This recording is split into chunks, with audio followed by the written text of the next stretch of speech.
기도하겠습니다. 하나님, 은혜 찬양대의 찬양을 받아주셔서 감사드립니다. 오직 주의 말씀 위에 서며 찬송 가운데에 주님을 높여드리는 우리 은혜 찬양대와 우리 온 성도님들이 되게 하여 주옵소서. 우리의 예배를 주님 앞에 올려드립니다. 우리의 모든 것 주님께 드릴 때에 하나님께서 말씀 가운데 역사하여 주시고 우리 가운데에 열매 맺는 삶을 살게 하여 주옵소서. 고통 가운데 계신 분들이 계십니까? 삶이 지쳐 힘들어하는 분들에게 오늘도 위로의 말씀을 더하여 주시고 산소망이 되시는 예수님을 바라보게 하여 주옵소서. 감사드리며 예수님의 이름으로 기도드립니다. 아멘. 네, 할렐루야. 네, 할렐루야. 네, 오늘도 주님의 사랑으로 축복합니다. 오늘도 말씀의 은혜, 또 기도의 은혜, 찬송의 은혜가 우리 꿈의 숲교회 가운데에 넘치기를 소망합니다. 여러분들, 우리들은 참 귀중한 사람이죠. 다 소중한 사람임을 믿습니까? 근데 혹여나 또 예배 나올 때에 나는 참 소중하지 못해, 귀중하지 못해, 아무것도 아닌 존재인 것 같아 라고 생각이 되시는 분들이 간혹가다 계실 수 있어요. 왜냐하면 삶이 너무나 지치고 힘들기 때문입니다. 근데 우리가 태어날 때 보면요, 그 어머님이 그 산골 끝에 아이가 태어나잖아요. 이 자리에 계신 모든 분들이 이 산고의 고통을 다 경험하신 그 어머님의 이 자궁 뱃속에서 태어나신 분들이라는 겁니다. 하나님께서는 오래전에 우리들을 태어나게 하시고 이 땅 가운데에 살아가게 하셨어요. 그것이 90년, 80년 되신 분들도 계시고 아니면 짧게 또 10년, 20년, 30년, 40년 되신 분들도 계십니다. 그런데 그 삶 가운데에 있을 때에 우리가 늘 이 산고의 고통이 우리 어머님께 있었다라는 것을 우리가 잊을 때가 많다라는 겁니다. 근데 이 고통에 대한 것을 우리가 어버이 주간이나 미국에서는 마더스데이 그때에 그냥 잠깐 생각하는 것이 아니라 우리가 날마다 생각하면서 살아가야 돼요. 그렇다면 우리들은요, 한 명도 값지지 않은 인생이 없다라는 거예요. 모두 다 값진 인생이라는 것입니다. 여러분들 오늘 이 시간 말씀을 시작하기 전에 이 생각을 꼭 가졌으면 좋겠습니다. 우리 모두 다 값진 인생이에요. 우리 함께 고백해 볼까요? 나는 값진 인생입니다. 예, 이 고백이 있는 거예요. 나는 값진 인생인 거예요. 한 사람도 거기서 열애되는 사람이 없다라는 겁니다. 그래서 제가 이 산고의 이 고통이 얼마나 심한지 제가 한번 글들을 한번 찾아봤어요. 근데 여러 사람들이 이런 고통의 이야기를 합니다. 제가 출산할 때요, 톱으로 켜는 것 같았대요. 얼마나 아프면. 톱이 아니라 어떤 분들은 망치가 나와요. 망치로 계속 배를 두드리는 것 같았대요. 이런 거 다 겪으셨죠? 이 자리에 아마 출산하신 분들은 그러셨을 겁니다. 한 최소 물론 어떤 분들은 이래요. 목사님, 저 아기 낳으러 가요 했는데 바로 30분 뒤에 목사님 잘 출산했어요. 이런 분들이 간혹가다 계십니다. 그냥 은사예요. 그거는요. 그냥 잘 낳는 은사예요. 근데 요즘에는 그렇지만 되게 이 산고의 고통 오래 겪으신 분들이 있어요. 도저히 그분을 이해할 수 없겠지만 대부분이 산고의 고통을 1시간 이상, 최소한 5시간, 저희 아들 거의 한 12시간 겪은 것 같은데요. 저희 아내 표현도 그랬어요. 10톤 트럭이 배를 밟고 지나가는 것 같았다라는 거예요. 아마 다 이 자리에 계신 우리 여성분들 그리고 출산하신 분들 너무나도 다시 한번 존경하는 마음입니다. 그런데 이 고통을 누가 겪었느냐? 오늘 말씀 가운데 나오는 야베스의 어머니가 겪었다라는 겁니다. 이 야베스의 어머니의 이름에 대해서는 오늘 성경에는 나오고 있지 않아요. 그냥 그의 어머니라고만 표현되어 나옵니다. 그의 어머니요.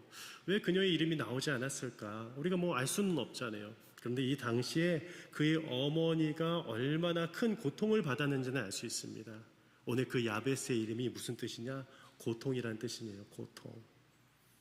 그래서 그녀가 이 고통 가운데에 수고로 나 있을 때에 그 고통이 너무나 컸기 때문에 그 자녀의 이름을 그렇게 지어버린 거예요. 여러분들은 아무리 큰 고통을 받아도 자녀 이름을 그렇게 지을 수 있으시겠어요? 저는 그렇게 못 지을 것 같아요. 그런데 그렇게 지은 거예요. 왜냐하면 이스라엘 백성들 가운데는 그것을 기억하게 하는, 그 순간을 잊지 않고 기억하고자 해서 이 자녀들에게 이름을 붙이는 경우들이 있었다라는 겁니다. 근데 실제 이 산고의 뜻은요, 어머니의 산고뿐만이 아니라 그 당시에 재난의 상황이 그 가정 가운데 임했구나라는 것을 알 수가 있습니다.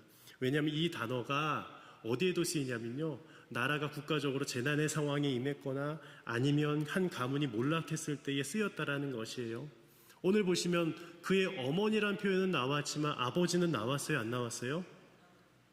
안 나와요. 성경 한번 살펴보십시오.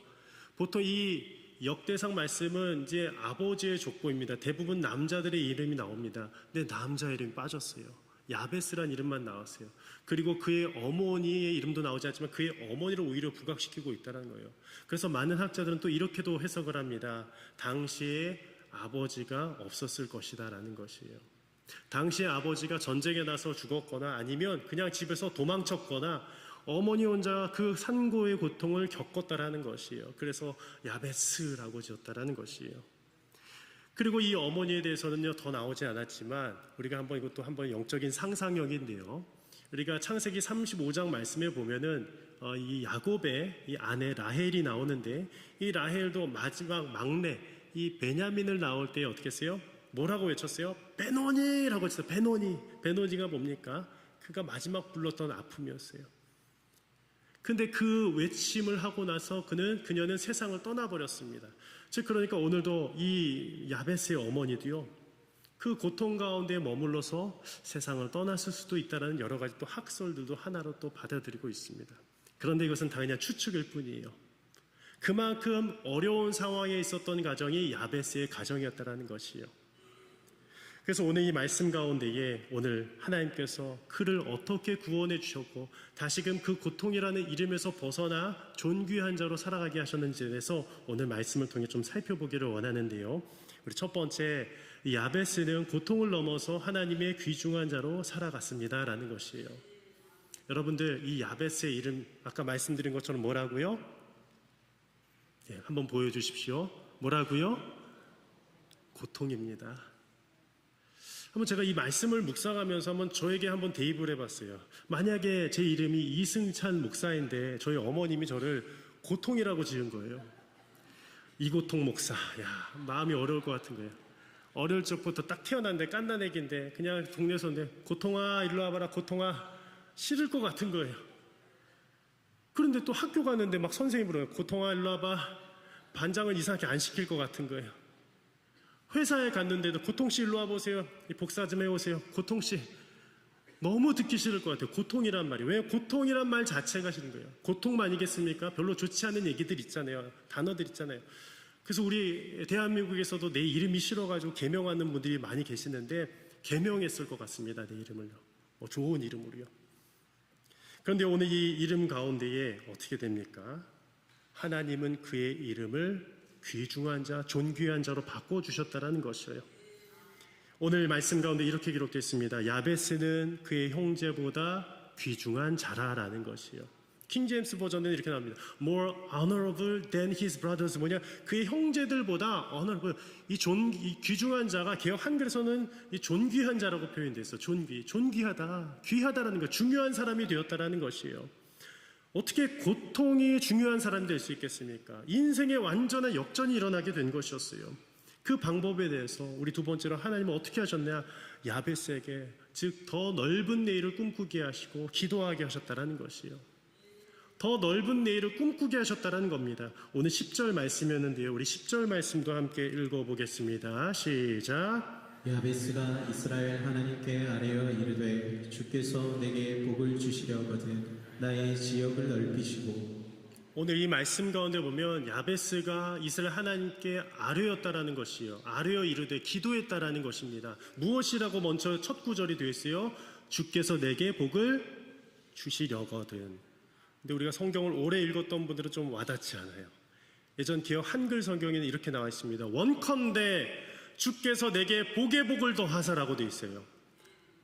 저는 이 말씀이 좀 더 와닿았어요. 오랫동안 외워왔기 때문이에요. 이 원컨대는 뭐냐? 진실로 참으로 결단코 반드시 나에게 복을 달라는 것이에요. 뭐뭐 하려거든이란 의미도 해석할 수 있습니다만 여기 if라는 것도 포함되어 있어요. 그런데 또 다른 전 진실로라는 그 단어에 더 해석에 중점을 두고 싶어요. 원컨대. 그리고 이렇게 되어 있습니다. 주께서 내게 무엇을 더해달라고요? 복을 더하사. 근데 조금 더하는 게 아니에요. 복에 복을 더하사. 이 바르크, 이 복이라는 단어가 두 번이나 나오고 있어요. 복에 복을 더해달라는 거예요. 막 욕심이 있어서 막 복을 달라는 거, 저는 그런 거 같지는 않습니다. 오히려 그냥 내가 그동안 정말 복받은 인생이 아닌 것처럼 살았어요. 내 이름이 고통이니까, 그러니까 좀 복 좀 제발 달라는 거예요. 하나님 복 좀 주시옵소서. 그 간절함이 오늘 이 야베스의 이 고백 가운데 나타나 있다라는 겁니다. 여러분들이 이렇게 간절히 구해보셨습니까? 이 복을요. 하나님 저에게 복을 주시옵소서. 그래서 이 찰스 스펄전 목사님도요, 이 야베스의 기도에서 책을 두껍게 쓰셨어요. 길게 설교하셨습니다. 왜냐하면 하나님의 복이 얼마나 중요한지를 알았기 때문이요. 근데 요즘엔 이런 설교가 많이 있습니다. 왜 복을 구합니까? 어떤 목사님들이 이렇게 얘기해요. 실제로 복 구하는 게 뭐가 중요해요? 실제로 그렇게 이야기하는 사람들이 있어요. 그런데 그건 잘못된 겁니다. 바르게 복을 구하는 게 중요한 거지 복을 구하라고 하진 않았어요. 성경에서 복을 구하라고 했습니다. 근데 어떻게 바르게 구하느냐가 중요하다는 것이에요. 한 가난한 신학생이 있었습니다. 그는요 정말 가난해서 공부하기 힘들어서 열심히 일하면서 신학 공부를 했어요. 그런데 그가 24살에 이제 목회자가 되었는데 작은 침례교회에서 목회를 하기 시작했습니다. 근데 그때에도 작은 교회니까 이 생계가 어려우니까 구두수선공 일을 하시면서 계속 목회를 한 거예요. 이 마을 저 마을 계속 다니기 시작한 겁니다. 그런데 이 여건이 될 때마다 구두수선 일을 하고 나서 설교를 전해야 되잖아요.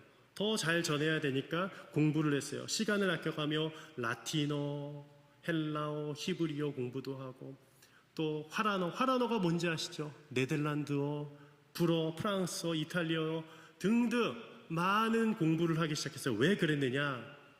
이 목사님에게는 선교의 비전이 있었어요. 지금은 작은 교회, 무명의 목사이지만 선교의 비전이 있었다라는 거예요. 하나님께서 우리 작은 교회를 통해서도, 아니 작은 목사를 통해서라도 하나님의 나라가 확장되게 해주시옵소서라는 기도가 그의 마음 가운데 있었어요. 그래서 그는 이렇게 기도했다고 합니다. 하나님, 제가 가진 것은 없지만 당신이 나를 사용하실 수 있다면 제게 필요한 모든 것을 채워 주시옵소서. 이 기도에 응답해 주셨을까요? 응답해 주셨습니다. 그는 귀하게 이 침례교 선교단체에서 귀하게 계속 쓰임받게 되고 하나님께서는 그를 선교의 도구로 또 선교 동원가로 쓰시기 시작했어요. 그래서 1792년 5월에 노팅엄이라는 곳에서 우리 침례교단의 목사님들이 교육자 회의를 했을 때에 우리가 잘 아는 너무 중요한 이야기를 하셨어요. 아마 미션 퍼스펙티브 훈련을 받으신 분들 이 말씀이 꼭 있을 거예요. 함께 고백해 보겠습니다. 시작. 하나님께로부터 위대한 일을 기대하고 하나님을 위해서 위대한 일을 시도하라. 여러분들, 제가 예전에 한 젊은 청년을 보았는데 그냥 대기업에 다니면 되게 편하거든요. 근데 어느 날 벤처기업을 한다라는 것이에요. 좀 걱정이 됐어요. 왜냐하면 1000개 중에도 하나 살아남을까 하는 게 중소기업 아니겠습니까? 근데 그 청년에게는 비전이 있었어요. 목사님, 저는 이 비전이 있습니다. 저는 이렇게 해서 프로그래밍에서 하는 이 사역을 하겠습니다. 제가 어떤 거는 제가 잘 설명을 못하겠어요. 근데 컴퓨터 관련 일인 것 같아요. 비전을 두고 일했어요. 근데 그 하나님께서 그 청년을 쓰시기 시작한 거예요. 하나님께서 그 회사를 망하게 하시겠습니까? 물론 실패할 수도 있습니다. 힘들 때도 있을 겁니다. 그런데 그 비전을 누가 주셨어요? 하나님이 주셨다라는 것이에요. 저는 요즘 청년들 가운데 그런 도전이 있었으면 좋겠습니다. 그래서 하나님께로부터 아까 그 말씀 한 번 더 보여주십시오. 위대한 일을 기대하는 거예요. 저도요 마음이 되게 소심해요. 제가 딱 봐도 마음이 소심해 보이지 않으세요? 제가 뭐 여러분들을 사랑하는 마음들 이런 것들은 넓습니다. 근데 어떤 일을 행할 때 저도요 되게 조심스러워요. 한 번, 두 번 더 생각합니다. 더 신중하려고. 왜냐하면 또 교회 일이 너무나 막중하다 보니까 그렇습니다. 그런데 때로는 내 마음 가운데 이러다가 하나님이 원하신 일을 놓쳐버리는 건 아닌가 그런 걱정도 하게 되는 거예요. 하나님이 원하시는 일이 있을 수도 있잖아요. 내 생각 이상으로 하나님이 원하시는 그런 일들이 있을 수 있잖아요. 그럼 그건 누가 이끌어 가세요? 그것을 믿고 기도하는 자가 이루어가지 않겠습니까? 그런 사람에게 그러한 비전을 맡겨주시지 않겠습니까? 저는 바라기는 여기에 계신 모든 분들에게 그러한 비전과 꿈을 하나님께서 주시는 위대한 꿈과 비전을 품기를 다시 한번 소망합니다. 더 넓은 미래를 위해서 꿈꾸며 기도하는 사람인 것이에요. 이사야서 54장 2절 말씀에 보면 이러한 말씀이 있습니다. 이러한 말씀인데요. 내 장막터를 넓히며 내 장막터를 그냥 좁히는 게 아니라 넓히라는 거예요. 내 처소의 휘장을 아끼지 말라는 거예요. 처소의 휘장을 아끼지 말라는 거예요. 무엇이요? 마음껏 피라는 거예요. 왜냐하면 그곳 가운데 하나님의 역사가 나타나기 때문에요. 널리 펴되 너의 줄을 길게 하며 줄도 더 길게 만드는 거예요. 너의 말뚝을 견고히 할지어다라고 이사야서 54장 2절 말씀 가운데 기록되어 있습니다. 여러분들 우리 인생 가운데에 우리 특별히 우리 젊은이들 가운데에 우리 학생들 가운데에 우리 비전을 품고 있는 분들이 계십니까? 하나님께서 오늘 이 말씀을 약속으로 주신 줄 믿어요. 내 장막터를 넓혀라. 내 처소의 휘장을 더 아끼지 말고 널리 펴라. 너의 줄을 길게 하라. 말뚝을 견고히 해라. 그때에 그곳에서 하나님께서 기름 부으시고 역사하실 줄을 믿습니다. 우리 마지막으로 세 번째는요, 야베스는 하나님의 손을 의지한 사람이었습니다. 우리 10절 말씀 함께 읽어보겠습니다. 시작.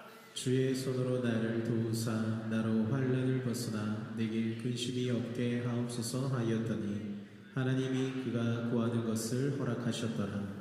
오늘 이 말씀 가운데에 이 야베스가 하나님 앞에 기도했습니다.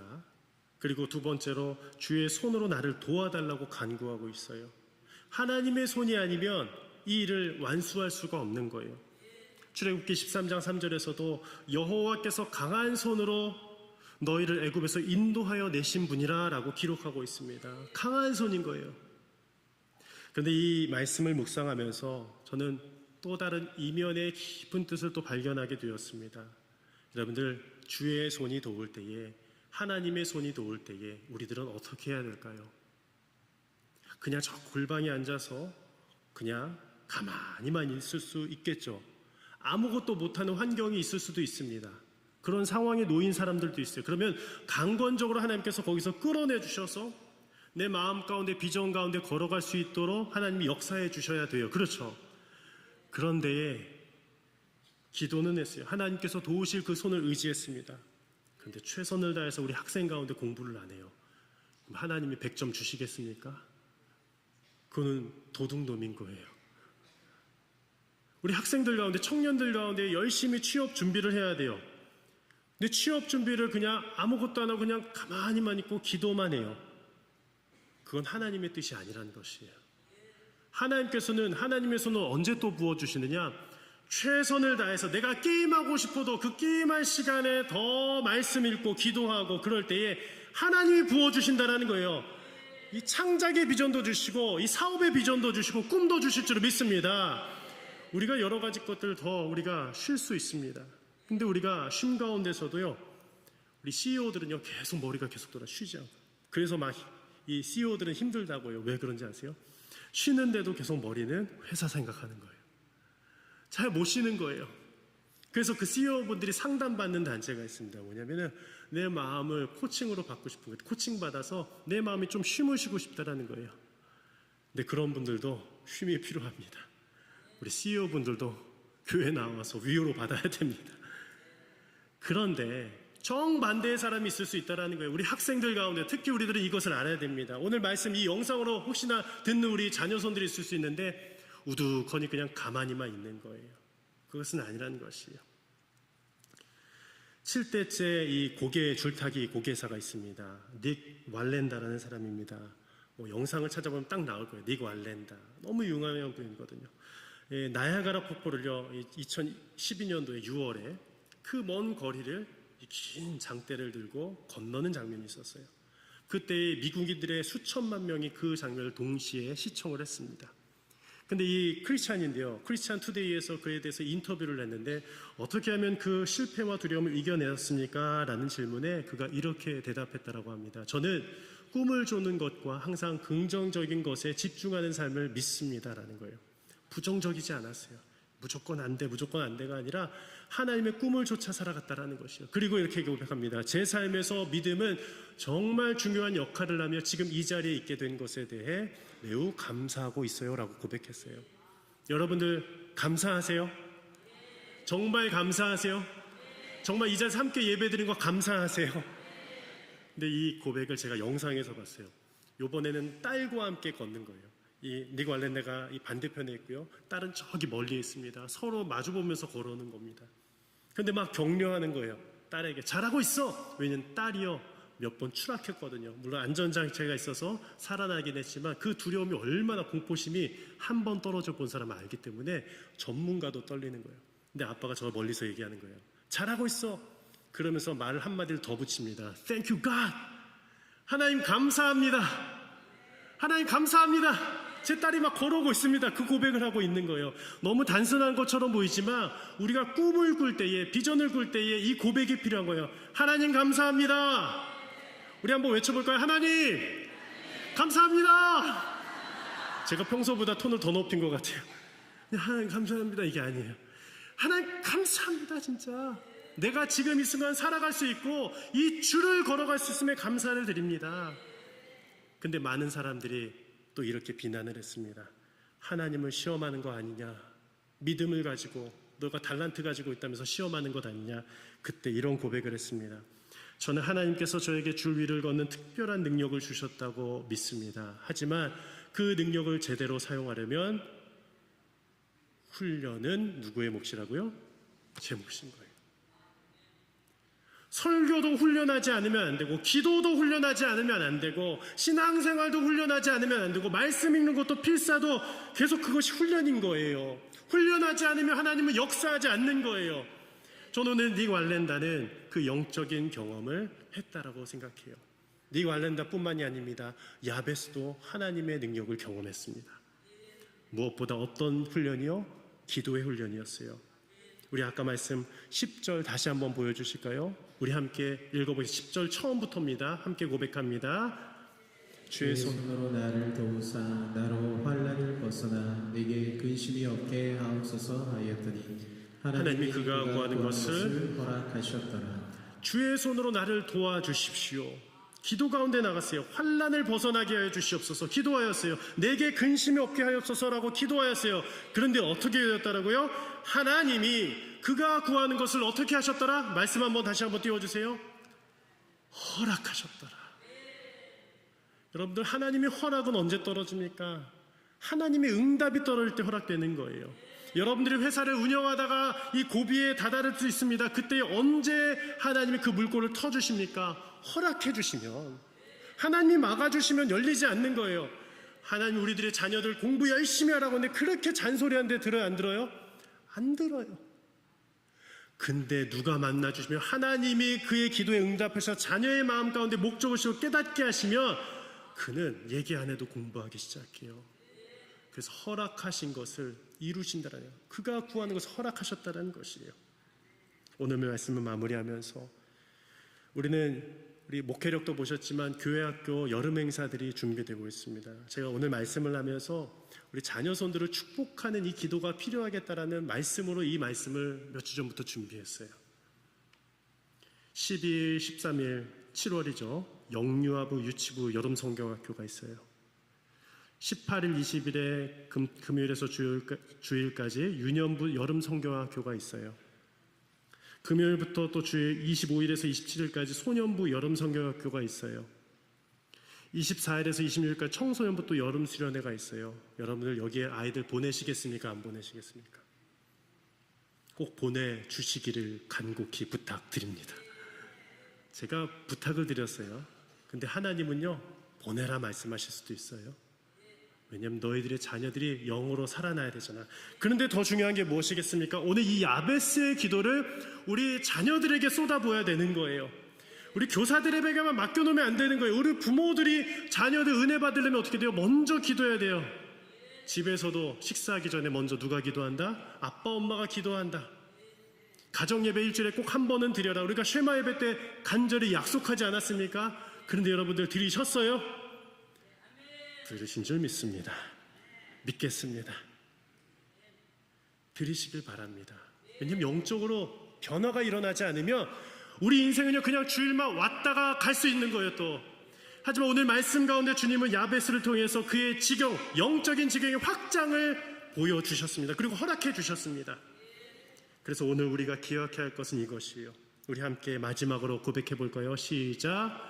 때로는 고통이 우리의 이름표처럼 보이지만 그것이 우리의 미래가 될 수는 없습니다. 화면 계속. 때로 고통이 계속 우리의 이름표처럼 보입니다. 자녀가 말썽 부리면 내가 그렇게 귀하게 키웠던 자녀가 언젠가 사춘기가 와서 막 말썽 부리면 고통처럼 느껴질 때가 분명히 올 수도 있습니다.